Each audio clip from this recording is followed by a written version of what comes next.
Крымские татары в эпоху Средневековья, в новое и новейшее время, этнокультурные и лингвистические вопросы. В Крыму в 4-й раз провели научно-практическую конференцию «Актуальные вопросы истории крымских татар» Института истории Марджани. Конференция собрала специалистов со всего Крыма и из-за его пределов, которые представили доклады о разных периодах истории крымских татар, результатах исследований и археологических раскопок, важных находках. А мы, собственно, с коллегами представляем в этот раз доклад, посвященный анализу такого интересного материала, как курительные трубки. Артефакты, которые были обнаружены при археологических исследованиях Ханского дворца, которые сейчас ведутся в рамках реставрационных работ. Мы взяли одну такую категорию этих трубок, группу материала, трубки, на которых нанесены какие-то эпиграфические надписи, клейма мастеров или клейма, которые показывают принадлежность к определенной мастерской.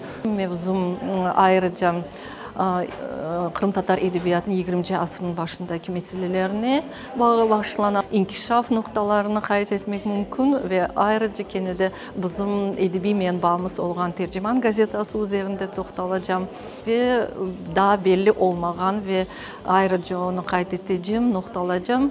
Şagabüddin Marjani Merkezi tarafından yayınlanan İsmail Gasprinski'nin külliyatı, yani eserler toplamı birinci tomuna kirmegen bir eser tapıldı. Din ve Dünya iki tilde eser yazılgan edi.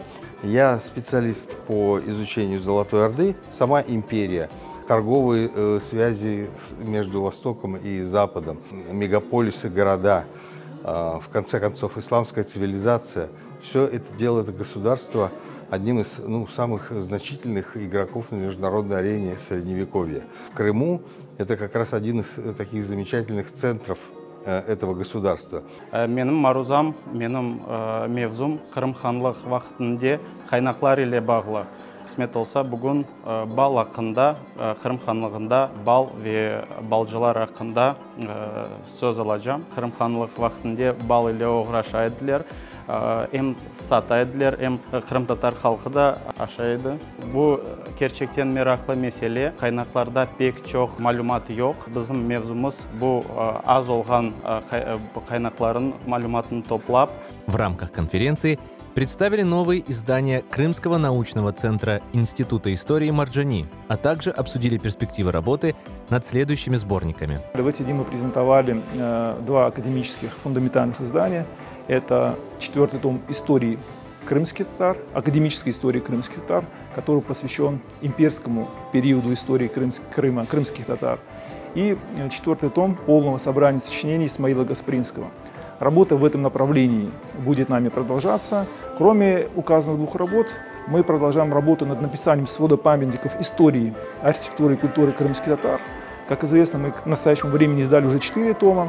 Сейчас продолжается работа над сводом памятников Гизлева и над сводом памятников Карусо-Базара. Каждая из этих конференций имеет большое научное значение. И особенность сегодняшней конференции в том, что мы сейчас приступаем к созданию важного интересного тома в пятитомнике. Это 5-й том, который будет описывать историю 20 века крымских татар и 21 века. То есть историю очень сложную, противоречивую, драматичную, но в то же время оптимистичную историю достижений, успехов.